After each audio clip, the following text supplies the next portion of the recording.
The Toronto Raptors have finally signed Aron Baynes to fill in that center spot in the starting five. So, after the signing, what can the big man from Australia bring to this team? Let's get into it. Welcome to Amateur Sports, where we just hit 1,000 subscribers on the channel. Thank you so much to everybody who is showing the support, who hit that subscribe button, who is contributing to this great community that we are building in the comment section and other places. Thank you so much to everybody. I'm truly thankful for everybody who did hit that subscribe button. I promise you, we are just getting started on this channel. Big plans coming in the future. Hopefully you guys will be a part of that as well. If it is your first time here with me today and you like what you see and you want more of myself talking about the Toronto Raptors, make sure you hit that subscribe button down below for yourself to join the movement as well. But today's topic, we are talking about Aron Baynes. And if you watch this channel, if you watch me talk about the Toronto Raptors, you know Aron Baynes was very high on my wish list of centers for the Toronto Raptors to sign. I talked about him yesterday, the day that he signed. Earlier in the day, I talked about how much I wanted the Raptors to sign him. I talked about him the day before as well, and I made a video about free agent replacements for Serge Ibaka and Aron Baynes. I said if we could only have one, I wanted it to be Aron Baynes. Go check that out if you want to. But regardless, you're going to get me talking about Aron Baynes today as well. It's been a busy week. I think this is the 6th day in a row with a video. Usually we only do 4 videos a week, but so much has been going on. We had the draft, we had Fred VanVleet, we had Serge Ibaka, and now we have Aron Baynes in a Toronto Raptors uniform for next season. Earlier in the week, I did well with my draft predictions. I had Malachi Flynn as the second best option for the Toronto Raptors, and they decided to take him over Tyler Bay. In the end, they wanted a guard, and I'm very happy with Malachi Flynn for that position. And a couple weeks ago, I said that if the Raptors could only sign one center to replace Serge Ibaka in free agency, it had to be Aron Baynes for what he brought to the team. I'm going to go over the great things that Aron Baynes will bring to the Toronto Raptors for next season. So for starters, the contract, 2 years, just over $14 million. I think it's about $7 million a year for Aron Baynes, and if I'm not mistaken, that second year is a player option. Regardless, a very good price for a guy like Aron Baynes. You know, there were quite a few teams who were looking at him on the market because of, you know, the assets he brings to your team. And with that price point, only $7 million, it's possible that the Raptors are not done in this free agency. Maybe they want to get another big to back up Baynes because, yes, we did sign Chris Boucher. We signed him to a 2-year, $13 million contract, but I am not fully convinced in Chris Boucher's abilities to play meaningful minutes in the 5 spot on the floor, just because his size, I feel like if we're playing like a team with a proper big, let's say of Philadelphia, like we're playing against Joel Embiid, I feel like Chris Boucher will get bodied in the paint. Aron Baynes will have to play a lot of minutes, but Aron Baynes is exactly what the Toronto Raptors needed. Exactly what the Toronto Raptors needed. From an offensive standpoint, Aron Baynes is a paint beast who can stretch the floor and get hot from three-point land. Last year, he shot the ball 35% from 3, which is great for a big. Anything above 35% is great for really any player, especially a big man. And he shot 48% from the field. He really worked on that three-point game, I think, the year before he signed for the Phoenix Suns, and it showed. You know, he's a little bit streaky when it comes there, but I think that the Raptors development team can work with him and get that a little bit more efficient than it already is because, you know, efficient numbers, but it's a little bit streaky when you actually watch his games, when you watch the Phoenix Suns. So I think that can be a little bit better. But regardless, great there, great from a shooting standpoint, great from scoring inside the paint. Also, a great playmaker. This guy is fantastic in the pick and roll, which is good news for Malachi Flynn, a guy we drafted. A big reason we drafted Malachi Flynn is his ability to play in the pick and roll. Statistically, he is phenomenal in the pick and roll. And playing with Aron Baynes, Malachi Flynn with Aron Baynes, Malachi Flynn would have all the time in the world after an Aron Baynes screen. He is one of the best screen setters in the entire NBA. And yes, that is important when you want to break free and give your guy some space. He rolls off, can get to the cup, is very good at shooting floaters for some reason. It's really elegant when you watch, you know, the big man like him shoot floaters, but he has that elegant part to his game to have that finesse at the cup with that finish, with that finger roll. Another underrated part of Aron Baynes' game is his basketball IQ on offense. You know, we're going to miss that in Marc Gasol, but Aron Baynes, Also quite a good playmaker, in the high post. You saw a little bit with the Phoenix Suns last year, where he really broke out. Aron Baynes has that basketball playmaking ability. Such a good IQ for a player like him. This is fantastic for the Raptors on offense.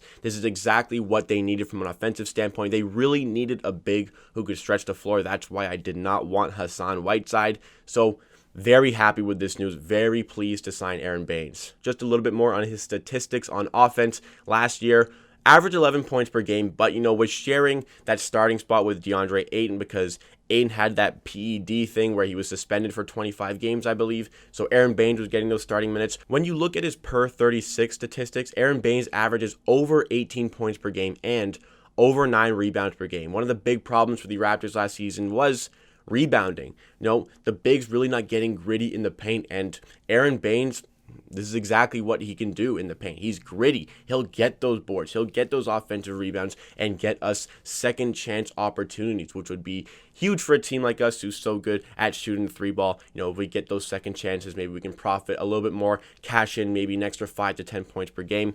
That could be huge in the long run. From a defensive standpoint, Baynes is also quite good. He can protect the rim. He can get out on the perimeter and D up maybe some smaller guys if that happens in his rotation. He's not like a liability to get burned on the perimeter. He's bigger, so it's going to happen, but he's not as much of a liability as, say, Serge Ibaka. Serge Ibaka, especially in the playoffs, continuously got burned on the perimeter, which, it's going to happen. It comes with the territory. However, Aron Baynes, I think, is a little bit better in that regard. Aron Baynes is also very good at blocking shots.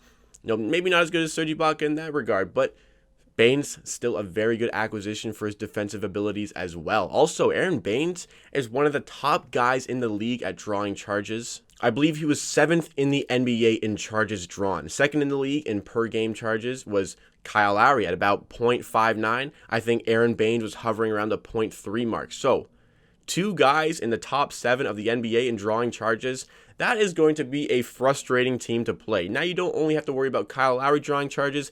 Aron Baynes can do the same thing in the paint. It's going to be very fun to watch other teams get frustrated by that. So a lot of things that Aron Baynes does particularly well. He's not like elite in any regard, but there's a lot of things that he does particularly well. And for that reason, we didn't need like that elite big. We just needed a big to complement the rest of our team because we do have a talented team. Pascal Siakam, OG Anunoby, Fred VanVleet, Kyle Lowry, Norman Powell coming off the bench. We have a talented team. We just needed the starting center to complement that, and I think the best guy on the market when free agency started was Aron Baynes if Serge Ibaka left. Obviously, I would have wanted Serge Ibaka, but he decided to go to LA, and I am very happy with this consolation prize. Now, we do need to address the deficiencies in Aron Baynes' game because there are a couple glaring ones. The first one is the fact that he is not durable. Aron Baynes played 42 games last season and 51 games the season before. He gets injured a lot, and that's a problem, especially if Chris Boucher is your backup. Like I said, I don't fully trust Chris Boucher to play those big minutes. At only 6'9", I feel like he's a little bit undersized. I want him to be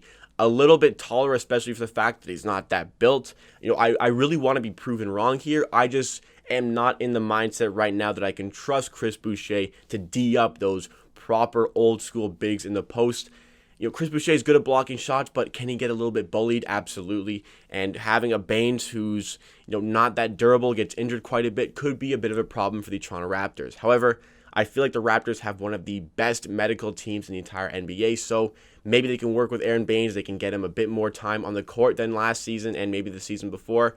But it's a problem. It's a problem. Aron Baynes is injury prone, and that is a problem for the Raptors. Another problem is he has a tendency to fouls, so the Raptors, who probably at this point are going to be starting Baynes, giving him more minutes than he saw with the Phoenix Suns, when Phoenix had Ayton back and he was coming off the bench. But Aron Baynes causes a lot of fouls, so gets in foul trouble, can't play him as much. That's a bit of a problem as well that the Raptors need to work on. But that's one that can be fixed. You can fix that in practice. The coaches, the great coaching staff that the Toronto Raptors have, can work on that, can fix that. And I think they can fine-tune Aron Baynes' offensive game to be even better than it was last season because he exploded last season. Nobody saw that breakout that we got from Aron Baynes last year. And I hope, even though, he's 33 or 34 years old, I hope the Raptors can find something a little bit more more from the big man this year. Maybe a little bit more from the three-pointers. And maybe a little bit more on the interior. If we can find that, Aron Baynes is going to be a very successful player for the Toronto Raptors. At the end of the day, no matter what you get from his output, you're going to get a guy who's working his ass off for the entire time he's on the floor. He is a hustle player, and that is exactly what the Toronto Raptors need. They've built themselves off defense and hustle. Aron Baynes fits that build to a T. We'll also touch on the Chris Boucher news. I'm happy that we brought him back. I love him for his depth, especially Aron Baynes, like I said, not that durable, so Chris Boucher will have to play a lot more minutes. He'll have to step up. At this point, he'll be sharing the minutes at the 5 spot with Baynes, so Chris Boucher, I really hope he's been bulking up. I've been reading reports that he is working on that. He's bulking up, putting on muscle to help better equip himself to defend the perennial bigs in the NBA. That's great news. I think it's a great contract. Chris Boucher has shown, good strides in his development process. I liked him in his spells last year. I felt like he could have gotten a little bit more minutes in that Boston Celtics series because we were playing small and Chris Boucher much better equipped to D up on the perimeter than Marc Gasol and Serge Ibaka. But regardless, Chris Boucher, I hope he's been working on his game. I'm excited to see him play. I hope he can prove me wrong and show to be, a proper backup big. But at this point, I think the Raptors, with the cap that's remaining, need to sign another big on a 1-year deal. Get a little bit more there out of the size. We also signed DeAndre Bembry. Just a little quick spiel here. Doesn't bring a lot offensively, brings a little bit defensively. Not really going to get a lot of time as far as I'm concerned. Not a big deal to signing him. Just, nice to have a bit more depth on the bench. But Aron Baynes, I'm over the moon. I'm so happy with this. I've been talking about him for weeks, how badly I wanted him on the Raptors, and now it's actually happened. I'm a little bit shocked. When we got that sham bomb yesterday, I was so happy to see it. Aron Baynes is a Toronto Raptor. Great news. We'll see if the Raptors are done in free agency, but if they were done, I wouldn't be upset with the way they conducted their business. So that wraps up this video. What do you guys make of this Aron Baynes signing? What do you make of Chris Boucher returning? Let me know your thoughts and opinions in the comments down below. Was there another guy you wanted to sign, or do you think we got the right guy in Baynes? But that's it from me. Thank you so much for watching. Please like the video if you like and subscribe to Amateur Sports for more content just like this. We just broke the 1,000 subscriber threshold. I can't believe it happened this quickly. I cannot believe it happened inside the 2020 calendar year. Thank you so much for the support. Thank you so much for everybody who tunes in, who hits that subscribe button, who hits that like button, and just genuinely enjoys watching the content. I can't express my gratitude enough for that. At the end of the day, I believe what I say. If you disagree, that is okay. We'll see you again next time for another video.